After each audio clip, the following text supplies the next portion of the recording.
तो आइए आज हम बात करते हैं शेषावस्था में पोषण। हमारा चैप्टर 11 है ये।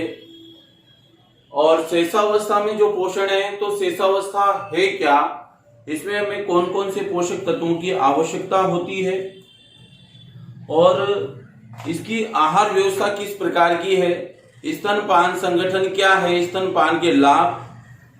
तो इसमें हम लगभग पूरे चैप्टर के अंदर कई प्रकार से शेषावस्था में पोषण संबंधी जानकारी प्राप्त करेंगे। तो मैं आपको बता दूं, देखिए कि शेषावस्था है क्या, यानी कि शिशु के जन्म से 1 वर्ष तक की अवस्था को हम क्या कहेंगे, शेषावस्था कहते हैं। क्या कहते हैं? शेषावस्था। जन्म से लेकर 1 वर्ष तक की अवस्था को शेषावस्था कहेंगे। और नंबर 2 जो है वो जन्म के बाद 30 दिन तक, यानी जिस दिन जन्म हुआ है और वहां से 30 दिन तक का जो समय, उसको हम नवजात शिशु कहते हैं। क्या कहेंगे? नवजात शिशु। यानी जन्म से 30 दिन की जो अवधि वो नवजात शिशु कहलाएगा। जन्म से 1 वर्ष तक की अवधि को हम शेषावस्था कहते हैं।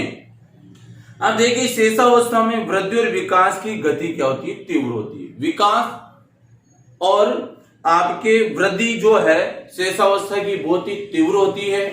क्यों? क्योंकि इस समय ऐसा होता है कि बच्चा जन्म लेता है और उस समय शेषावस्था के दौरान शरीर का विकास तीव्र गति से होने लगता है।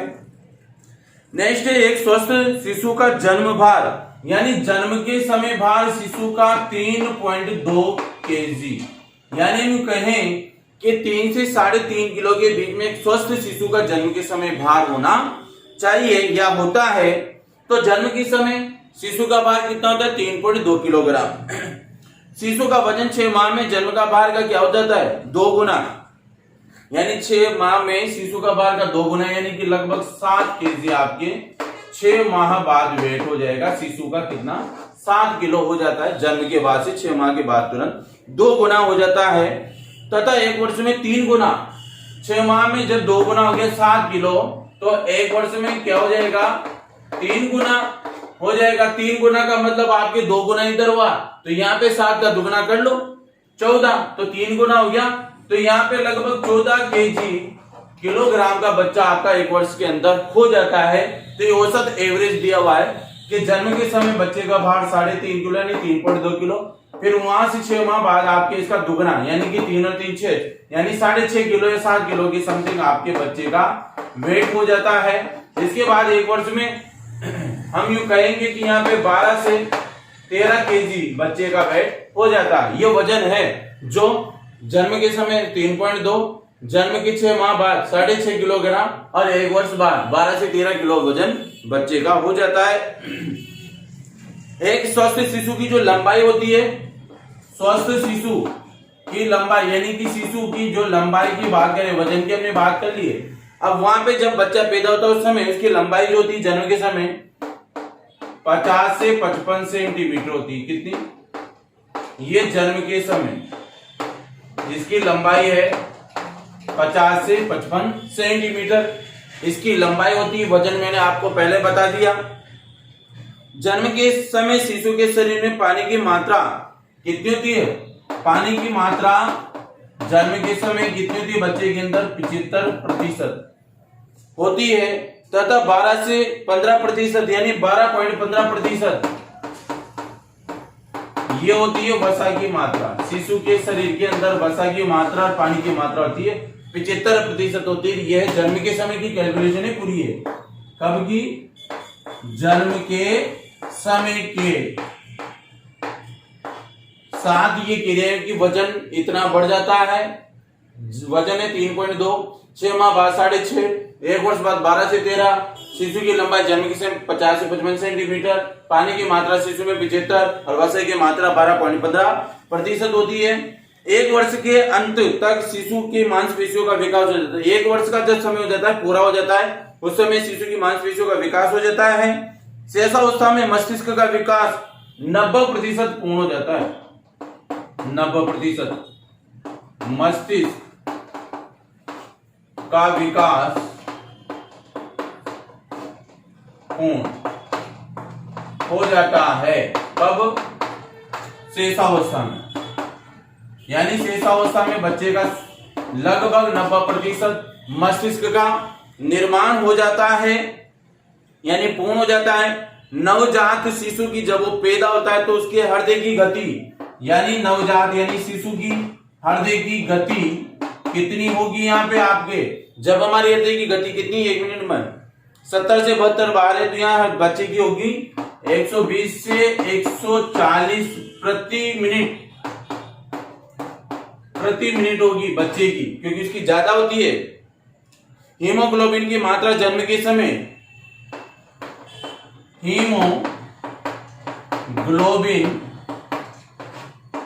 की मात्रा जन्म के समय कितनी होनी चाहिए बच्चे के अंदर?